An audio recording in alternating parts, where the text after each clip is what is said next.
Even when you feel low, you can still go. Even when you feel slow, you can still go. Even when there's no hope, Sebentar lagi, fans Timnas Indonesia akan menyaksikan tim kesayangannya mentas di Piala AFF tahun 2022. go, go, go, go, go, yeah. Event 2 tahunan ini, akan bergulir pada tanggal 23 Desember hingga tanggal 16 Januari tahun 2023 mendatang. Timnas Indonesia, datang ke Piala AFF 2022 dengan tantangan besar. Seperti diketahui, semenjak turnamen ini diselenggarakan, Timnas Indonesia belum sekalipun merasakan gelar juara. Jika menilik sejarah turnamen ini, Timnas Indonesia selalu terkena kutukan finalis. Timnas Garuda, tercatat 6 kali lolos ke final Piala AFF sejak turnamen ini diselenggarakan pada tahun 1996. Sayangnya, dalam 6 edisi final tersebut, Timnas Indonesia hanya puas menjadi runner-up, alias, gagal meraih gelar juara Piala AFF.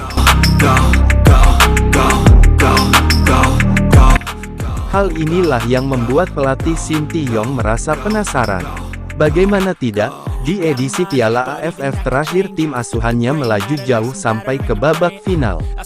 Namun demikian, pada akhirnya Timnas Indonesia lagi-lagi harus gagal, karena dikalahkan Timnas Thailand dengan agregat 6-2.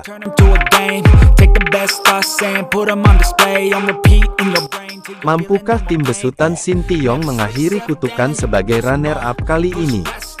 Mari intip peluangnya.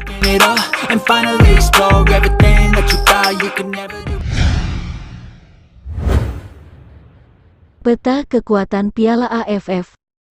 Even when you feel low, you can still go. Even when you feel slow, you can still go. Timnas Indonesia menjadi salah satu kandidat kuat peraih gelar juara Piala AFF tahun 2022. Skuad asuhan Sinteyong dinilai bakal menemui jalan mudah di fase grup. Ancaman terberat di grup A hadir dari kubu Timnas Thailand.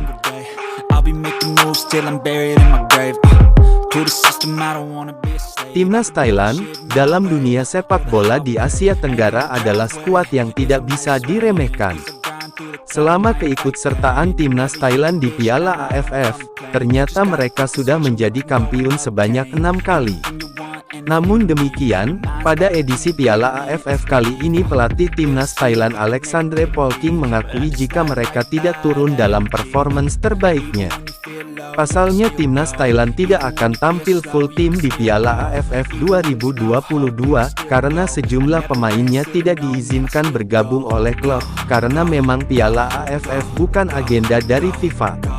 Salah satunya adalah Chanatip Songkrasin, yang merupakan bintang Timnas Thailand di Piala AFF 2020 lalu. Dia tidak diizinkan bergabung oleh klubnya Kawasaki Frontale. Mengenai 24 nama pemain di skuad ini, saya berpendapat ini adalah susunan pemain yang siap dan terbaik untuk menghadapi Piala AFF 2022.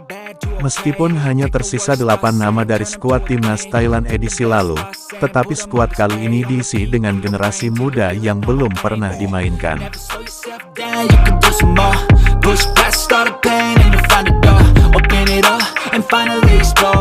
Di grup berbeda, terdapat 2 favorit juara yang bisa menjadi batu sandungan Timnas Indonesia jika nanti bertemu di semifinal bahkan final Piala AFF 2022. Timnas Malaysia tidak bisa dipandang sebelah mata dalam persaingan di Piala AFF 2022. Harimau Malaya pernah menorehkan prestasi mentereng dalam turnamen tingkat Asia Tenggara itu. Timnas Malaysia pernah menjuarai Piala AFF pada tahun 2010, dari 4 kali penampilannya di final. Kala itu, mereka mengalahkan Indonesia di partai puncak dengan agregat 4-2. Di Piala AFF 2022, Timnas Malaysia akan diwarnai banyak pemain asing. Sebab, ada beberapa naturalisasi yang dipanggil untuk memperkuat Harimau Malaya. Salah satu pemain naturalisasi yang mencuri perhatian adalah Dion Kuls. Bek yang besar di Belgia tersebut punya CV cukup mentereng, karena pernah memperkuat klub Brugge. Jebolan Akademi Anderlecht itu, juga sempat berkarir di Denmark dan membela FC Michelin. Dia pernah merasakan atmosfer Liga Eropa hingga Liga Champions. Selain Malaysia, nama besar yang menjadi peta kekuatan Piala AFF 2022 adalah Timnas Vietnam. Timnas Vietnam terus bersiap sebelum berlaga di Piala AFF 2022. The Golden Stars memang mengincar gelar juara pada ajang 2 tahunan itu. Timnas Vietnam sangat berambisi meraih gelar juara Piala AFF 2022. Mereka ingin memberikan kado perpisahan manis kepada Park Hang-seo. Diketahui, Park Hang-seo akan segera habis kontraknya di Vietnam. Piala AFF 2022 bakal menjadi turnamen terakhirnya menukangi Vietnam. Pelatih asal Korea Selatan itu sudah melatih Vietnam sejak 2017. Beragam prestasi pernah diraih Vietnam bersama Park Hang-seo. Satu di antaranya adalah gelar juara Piala AFF 2018.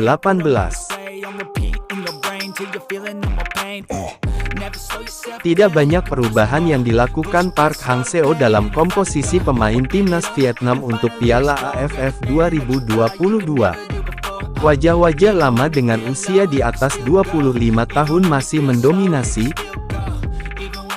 Saya sangat percaya dan berharap pelatih Park Hang-seo dan timnya akan memiliki akhir yang bahagia bersama. Keyakinan itu didasarkan pada fakta kami memiliki sekelompok pemain berbakat, dan Coach Park yang kaya akan prestasi dan bakat. Kata Nguyen Viet Thanh, manajer timnas Vietnam. Merujuk ke pelatih timnas Vietnam, Park Hang-seo, yang akan meninggalkan jabatannya kelar Piala AFF 2022.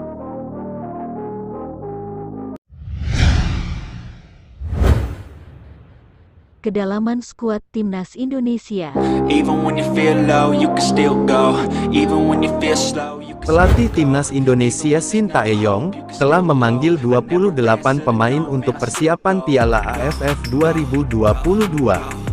Nama-nama langganan Timnas Indonesia era Shin Tae-yong seperti Asnawi Mangkualam, Elkan Bagot, Fahrudin Arianto, Pratama Arhan, Marcelino Ferdinand, Ricky Kambuaya, Witan Sulaiman, hingga Egy Maulana Fikri masuk dalam daftar 28 pemain untuk persiapan Piala AFF 2022.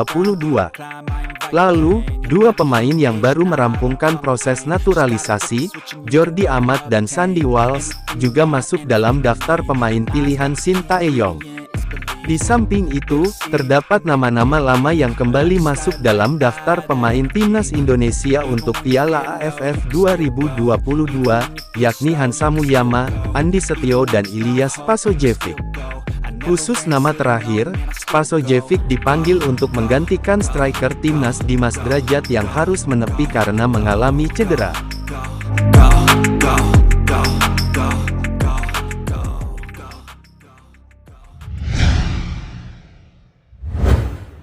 Pro kontra pelatih klub Liga 1.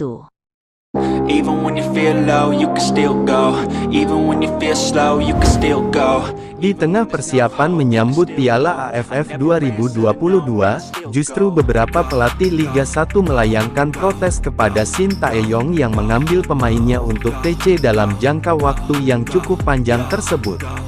Diketahui, Timnas Indonesia sejak akhir November tahun 2022 lalu telah melakukan TC persiapan guna menghadapi Piala AFF 2022.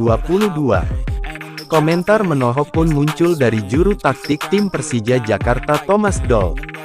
Sebab, selalu ada pemain Persija Jakarta yang dipanggil untuk TC Timnas Indonesia, baik pada level senior maupun junior. Mereka tidak pernah bersama kami. Sama seperti pemain Timnas U20. Setiap kali bersama kami, mereka pergi selama 2 bulan. Mereka di Turki dan Spanyol. Ketika mereka kembali, mereka lelah. Mental mereka juga lelah. Mereka berisiko cedera. Selama 6 bulan saya di sini, saya tidak pernah berkomunikasi dengan pelatih timnas Indonesia. Tidak pernah sekalipun.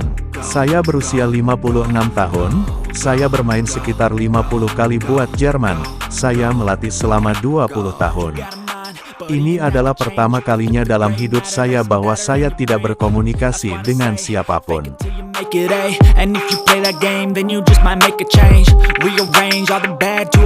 Selain Thomas Doll, pelatih Persebaya Surabaya, Aji Santoso juga cukup vokal mengkritisi kebijakan pelatih Sintayong. Tim saya ini, mulai dari awal sampai pekan ke-12 baru sekali full tim. Yaitu lawan Arema FC, sebelumnya sama sekali tidak pernah full tim. Sekarang tereduksi lagi kekuatan kami dengan Ridho dan Marcel ke timnas. Beda halnya dengan Thomas Doll dan Aji Santoso, pelatih Persib, yang juga mantan pelatih timnas Indonesia Luis Milla, memberikan opini positif untuk apa yang telah dilakukan Sintayong. Silahkan, mereka punya hak untuk memanggil siapa saja. Memang menurut saya, ini agak terlalu lama, tapi pelatih tim nasional membutuhkannya. Saya bisa memahami itu.